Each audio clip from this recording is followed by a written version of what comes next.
আসসালামু আলাইকুম ভিউয়ার, আজকে লেটেস্ট আপডেট অ্যান্ড সব কিছু জানতে হলে আজকে আমাদের চ্যানেলটি সাবস্ক্রাইব করে পাশে থাকুন।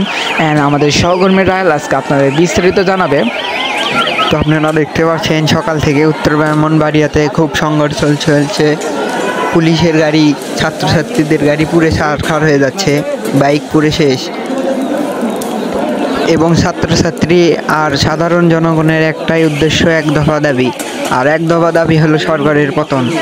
আমরা সব সময় সত্যি খবর নিয়ে এদের সাথে আছি, আপনারা সবাই সাপোর্ট করবেন এবং আমরা সকল সত্য ঘটনা তুলে ধরার চেষ্টা করব। ছাত্রছাত্রীদের সাথে আমরা সব সময় আছি। এখানে বাইক পুড়ে শেষ করেছে পুলিশ প্রশাসন যে কোনো সময় এসে হামলা করতেছে। এবং আমরা উত্তর ব্রাহ্মণবাড়িয়া থেকে এতক্ষণ পাশে ছিলাম।